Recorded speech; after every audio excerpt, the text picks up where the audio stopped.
Howdy do, drummers! It's me, Rob Litton, here from drumstheword.com, bringing you a free video mini song lesson as requested over on my Facebook page.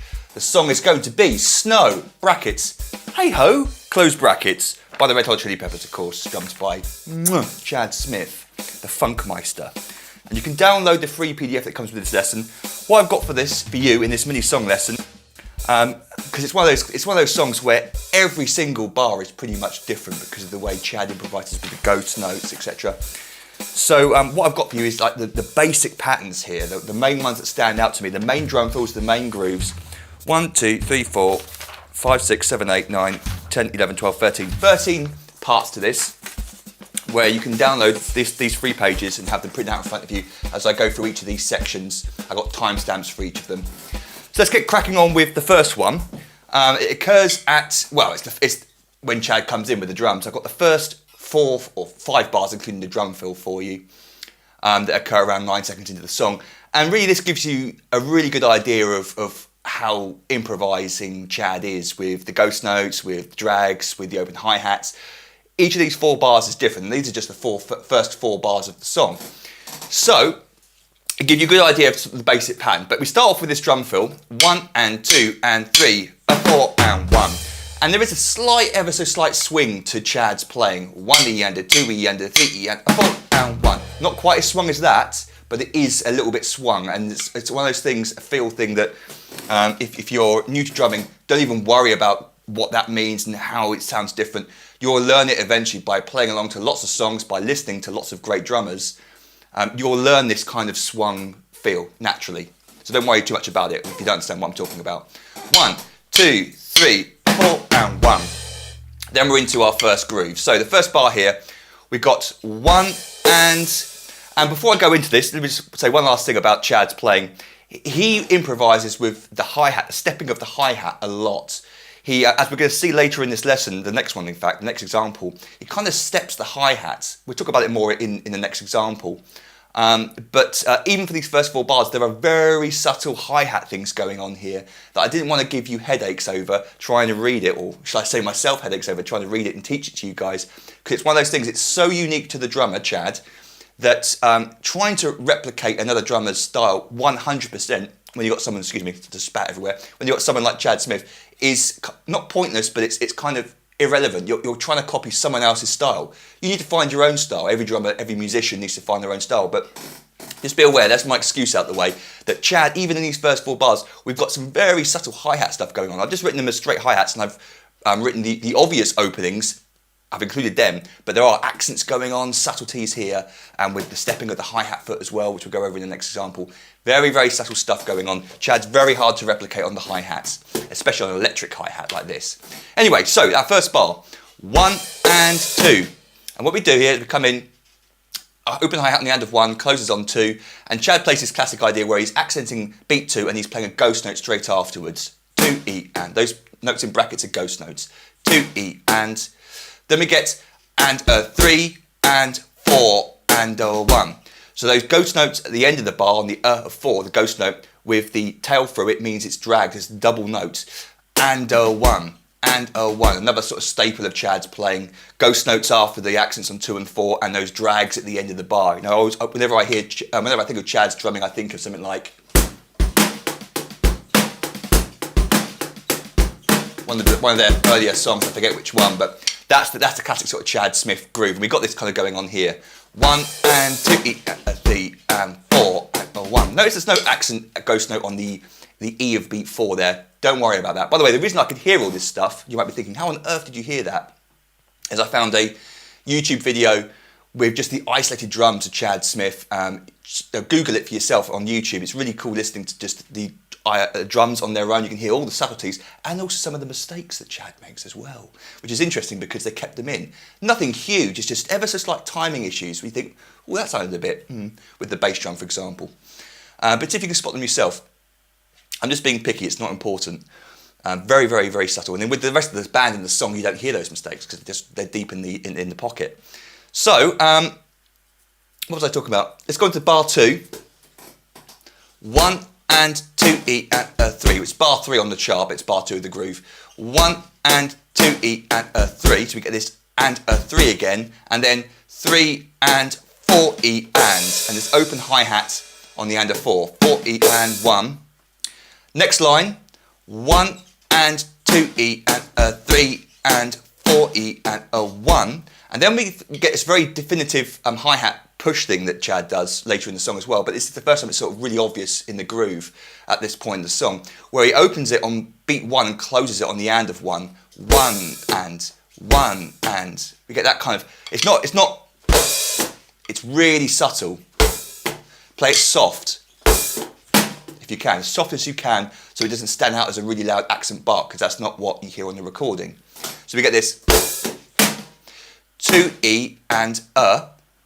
And then for beat 3, 3 E and a 4. Sorry, 3 E and a 4 and 1. And the hi-hat is left to ring out over the whole of the and, well, the rest of the bar. 3 E and a 4 and 1. It's kind of a tricky bar to read up to speed. I'll try to play it slowly for you. 1 and 2 E and a 3 E and a 4 and 1. I find that quite hard to read, but once it gets into muscle memory, you sort of learn it. So let me try and play those 5 bars for you slowly, then I'll play up to speed. 1 and 2 and 3 and a 4 and 1 and 2 E and a 3 and 4 and a 1 and 2 E and a 3 and 4 E and 1 and 2 E and a 3 and 4 E and a 1 and 2 E and a 3 E and a 4 and 1. And now let's hear it up to speed without me waffling over the top so we can hear just the drums. Here we go.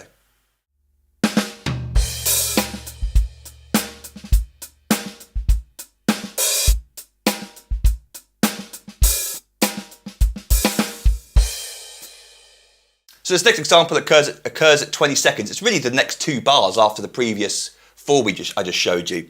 So we'll go through each of the bars. We get so this is the example I was talking about a second ago where he is opening the hi-hat. Let me just show you briefly what I'm talking about. So you've probably all heard of Roger Taylor from Queen, the drummer from Queen. He was famous for doing like this hi-hat bark on beats 2 and 4, where he, for a 16th note, he opens the hi-hat on 2 and 4.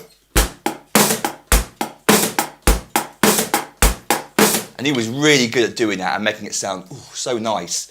It's one of his signature licks. Well, Chad does something similar. It won't sound like that because his hi-hat barks, Roger's, were a lot more definitive. You could hear them clearly. Chad's are a lot more subtle, and it's kind of like, I've never been able to work it out completely. He's stepping the hi-hat like this, so it's like stepping it on the and, 1 and 2 and 3, but it's not as prominent as that. And he's sort of hitting the hi-hat as it's coming down, so you get less of an open hi-hat sound. It's very, very subtle and hard to replicate, but it's sort of like this. I fucked up already. Screwed up already. Sorry for that. That's the kind of thing I'm looking for.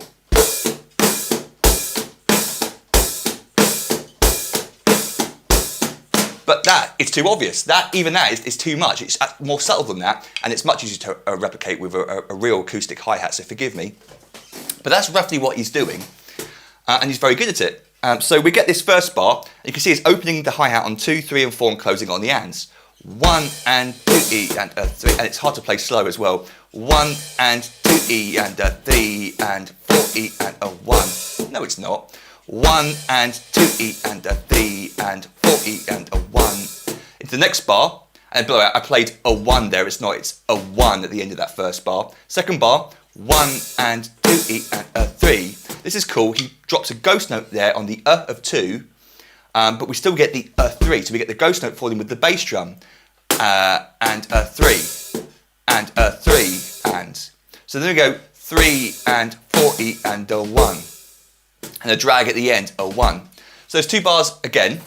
1 and 2 E and a 3 and 4 E and a 1 and 2 E and a 3 and 4 E and a 1. And now let's hear it played up to speed.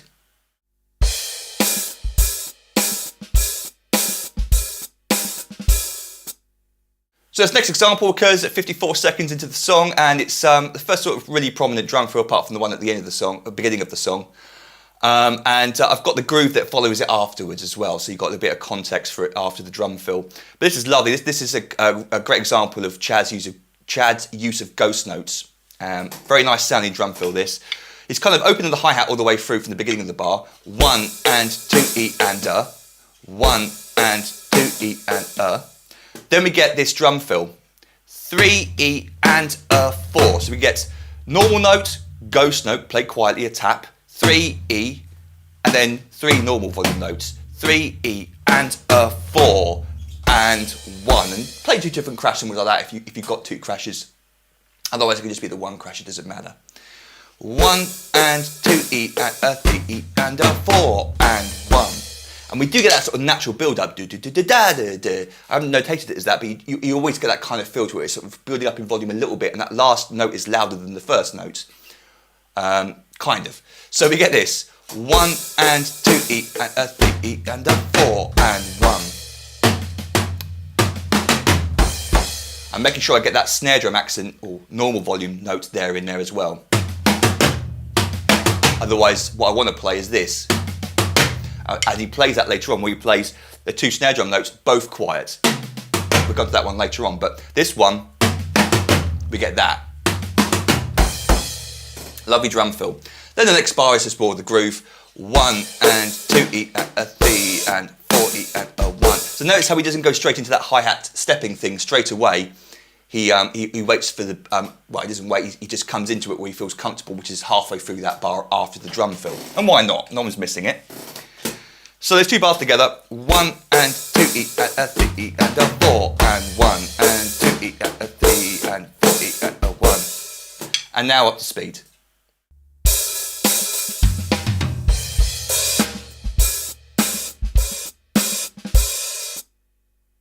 So this next one's a subtle drum fill again, occurs at 1 minute 13, and we've got to the first part of the bar, 1 with the hi-hat open, simple stuff. We drag into beat 3, 3, and he does a little open hi-hat for, well, he closes the hi-hat a 16th note later because it's already open. 3 E with the bass drum, 3 E, then a ghost note, and a 4, and a 4. So we get right, left, right there with the first note, the and a 3 being ghosted, and a 4 and 1, and that drum fill, crash cymbal stab, and 1 coming out of it again.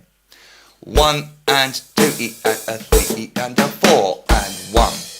1 and 2 E and a 3 E and a 4 and 1. And then the second bar is just the groove afterwards. It's actually identical, I believe, pretty much to the bar above it. 1 and 2 E and a 3 and 4 E and a 1. So there's 2 bars, 1 and 2 and 3 E and a 4 and 1 and 2 E and a 3 and 4 E and a 1. And now up to speed.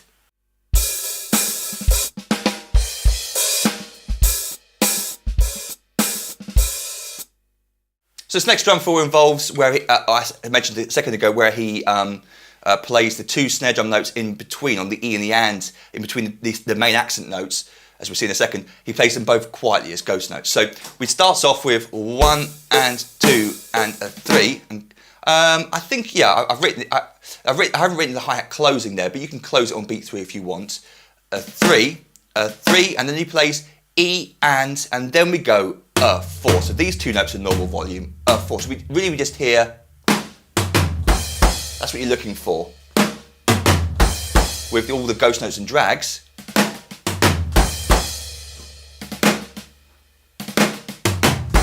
And of course, without the music, you hear all the ghost notes very clearly, but with the song, they sort of sink into the background. So we get 1 and 2 and 3 and a 4 and 1, 2. And we go into this next section where we get 1, 2. And he's playing floor tom, bass drum, or just two low toms.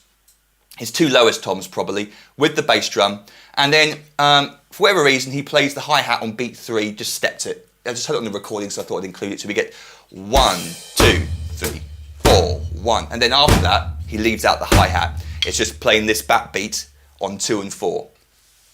So now let's hear those 3 bars played up to speed.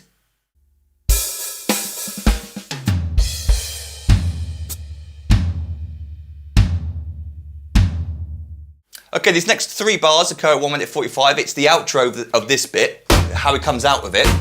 And what we get is the first bar, just a roll up on snare drum, 1 E and a 2 E and a 3 E and a 4 E and a, getting louder in volume. And it just happens you can hear the hi-hat foot in this part. At this point, I haven't really mentioned, well, we haven't got to the chorus yet, so I'll mention that in a second. but the hi-hat, we can hear it clearly. He plays 1E and a 2E and a 3E and a 4E and then weirdly, and he does it again later on, he plays the one bass drum on beat 2, 1E and a 2E and a 3E and a 4E and like he's continuing this rhythm from the previous bar, but forgets to stop. It doesn't matter, it sounds great, it works, it's in time and stuff, it's just an odd choice that he then doesn't play it on beat 4 either. He plays it on 2, leaves out 4. Don't know why, it sounds cool though. Then we're into the ride cymbal section of the song, the outro really. Most of the song is on the ride cymbal, especially the last part. And I mentioned a second ago about the hi-hat foot. I haven't written on this on any of these notations because it just becomes a blur of notes with the hi-hat foot stepping underneath. It's one of those more advanced techniques that if you are comfortable stepping the hi-hat on 8th notes,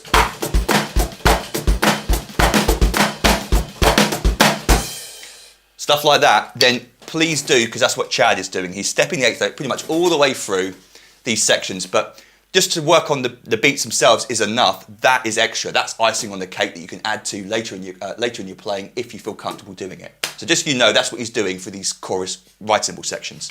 But I haven't notated it. Okay, so that second bar, 1E and this is our groove really. It starts with a ghost note though. 1E and 2 and 3, and then it just repeats slightly different though for beat 3. 3E and 4. And so we get that 3E with the ghost note afterwards, 3E and 4 and then for the second bar you see the pattern settles in and it repeats 1E and 2 and 3E and 4 and that's our main groove he plays in between all of these fancy bell things we're about to go on to. He plays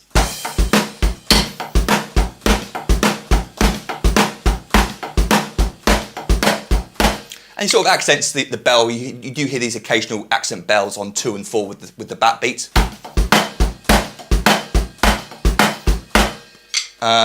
Which you can also replicate. So basically he's playing snare drum on 1, 2, 3 and 4. 1, 2, 3, 4. But adding some cool bass drum patterns underneath and playing around with the ride cymbal bell on the downbeats a little bit. So let's hear those 3 bars together slowly. 1E and a 2E and a 3E and a 4E and a 1E and a 2 and 3E and a 4 and 1E and a 2 and 3E and a 4 and now up to speed.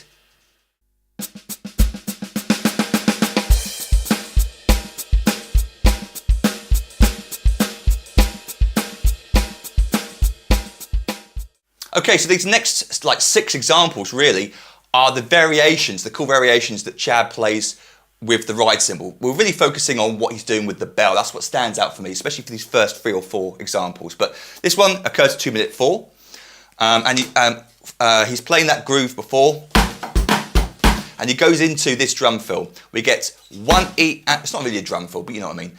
1E and a 2 and he moves to the bell for the end of 2 there, 2 and then we play this 3E. 3E and 3E and 4 and. So we get 1E and 2 and 3E 4 and. It's really that and 3E that stands out, and that's really why I wanted to include it. So 1E and 2, sorry, 1E and 2 and 3E 4 and 1. And now for all these examples, what I do is I'll play it with a bar of groove before so we get it in context, and then I'll go into the bar we just described. So here's what that sounds like played up to speed.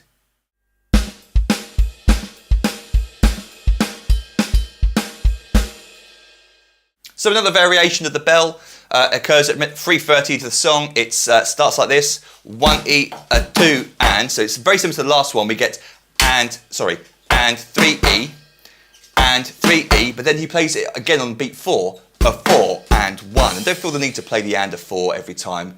You can, especially if you could play a crash cymbal afterwards, you can play 4 and 1 rather than 4 and 1, you know. So a little bit faster, 1E and a 2E and 3E, a 4 and 1. And notice also how beat 2 has 2E, the ghost note on the E of 2. 1E, a 2E and 3E, a 4 and 1. And up to speed.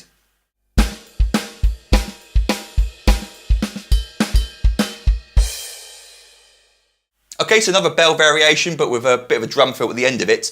We get And what happens here, Chad starts to introduce this paradiddle, half paradiddle idea, which becomes more prominent later on. But yeah, we get this. 1 E and a, so double bass drum there, 1 E and a. I think up to that, before this example, he's kind of playing, where he's playing that and a quite a bit, but we hear it here in the drum fill. 1 E and a, 2 E. So we get 2 E, it's not and 3 E, it's 2 E this time. 2 E, 3 E, 2 E and a 3 E. That bell there on the beat 3, 3 E, and then you come down to the snare drum to play and a 4 E and the bass drum plays and 4 and underneath it. 1 E and a 2 E, a 3 E and a 4 E and I've written it as build up, so I'm pretty sure it's not build up, otherwise I would have notated it that way, but if it is building up in volume, then build it up in volume. I don't think it is though, it's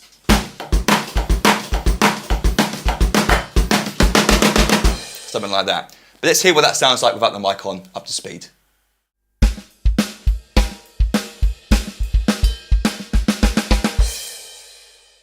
Okay, on to page 3, and the next one occurs at 6 past 4, 4:06.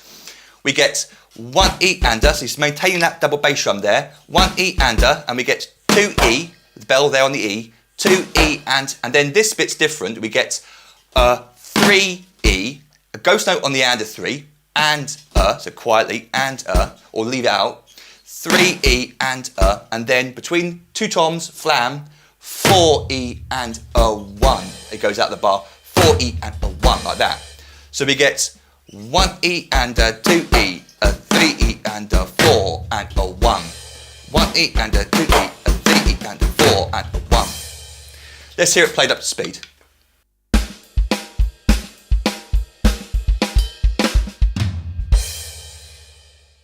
So this next example is 4:24, and this is where that paradiddle idea I was talking about a second ago is really prominent, the half paradiddle, because the right hand follows the bass drum and it naturally sort of plays out half a paradiddle, right, left, right, right, left, right, left, left. We get this right, left, right, right, left, right, and then it sort of breaks up. We don't get left, right, left, left. That's where the left, left at the end is left out, but the first half of that paradiddle's in there.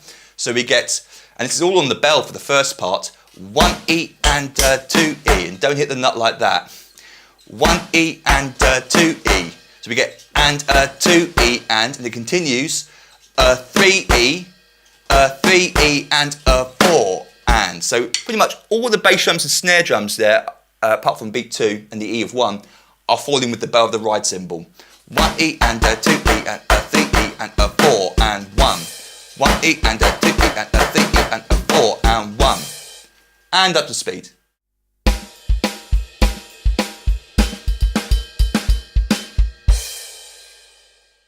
Okay, this next one's 4:41, and he's starting to go a little bit crazy with the crash cymbals, playing around with this a lot more improvisation going on as it gets busier towards the end of the song. So it starts with a flam on beat 1, 1 E, so we're going into a crash cymbal on the E of 1, 1 E and 1 E and then get ready with the bell, the ride cymbal, 2 E and this half paradiddle again, 2 E and 3 E, and 3 into a crash on the E of 3, 3 E and 4, open hi-hat on 4 there, and 1. And that hi-hat closes on beat 1, I believe, of the next bar. So we get 1 E and 2 E, and I played 2 E accidentally there. If you can't play ghost notes, never play the second note loudly like that, just leave it out. 1 E and 2 E and 3 E and 4 and 1. And up to speed.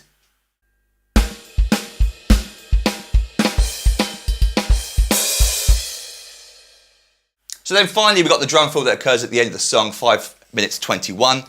And it starts with the groove, 1 E and 2 and then we get 3, flam on snare drum on beat 3 with the bass drum as well. 3, go to your highest tom, whatever that tom might be. I'm going to choose this as my highest tom, and you're going down 3 toms. If you've only got 2 toms, then you'll have to split them up differently, but if you've got 3 toms at least, that's great. You can replicate this. We get 16th note triplet starting on the and at beat 3, and to forte to and to forte to and just remember that the orchestration, it's 2, 2, and then the rest of the notes ending on the right hand on the and of 4 on the last tom.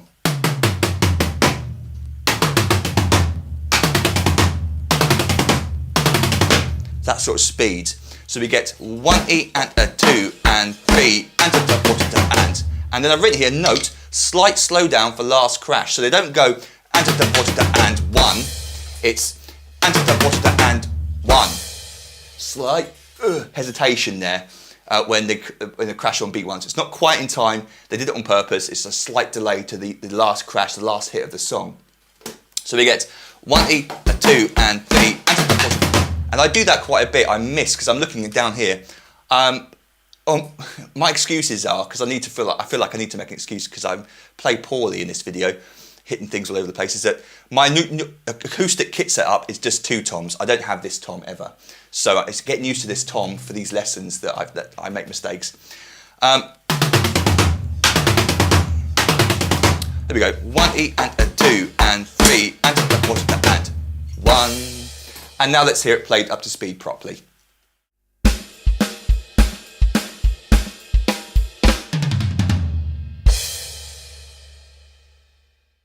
So I hope you had fun with that. I certainly did. One of my favourite bands, one of my favourite drummers, one of my first influences actually, if I'm honest, one of my first drumming heroes, Chad Smith. Went to go see him live and do drum clinics many times over the years. And still love him. I think he's still a great drummer. Obviously, he's still a great drummer. So, if you want to have this printed out in front of you, go to my website. You'll find a link beneath this video, the free PDF sheet music that comes with this lesson. And then you might also want to consider signing up to become an online member at drumstheword.com. And what I offer over on my website, currently for $97, is a full year's access to the whole website where you get to watch and download and print out over 300 full song video drum lessons, teaching you a full song from start to finish, every single note, every single bar. And I've got over 300 famous songs now included on the website. Not unlike this lesson where I just taught you the best bits, these full song lessons teach you a song from start to finish, every single note. You get the full PDF drum chart to download and print out. The videos are streamed online. As a thank you for signing up for that $97, I give you access to hundreds more freebie videos, mini videos teaching you many famous beats, fills and even drum solos. 3 ebooks I've written over the years containing hundreds more famous beats, fills and solos. And then over the year of your subscription, you also gain instant online access to all the new material that I upload for my members. So I'm recording every week unless I'm ill or on holiday. So you've got lots and lots of material to look forward to over the year of your subscription. And if you want to make any song suggestions, then please go over to my Facebook page. That's the best place to go to. Like the page, join in the community, have some fun. I give away lots of stuff over there as well. I give Facebook exclusive material sometimes I try to do it on a kind of regular basis where I give a lesson just to the Facebook page, which you won't get on YouTube. So yeah, go over to Facebook, you find a link beneath this video, and that's enough waffling from me. Toodle pip and happy drumming to you.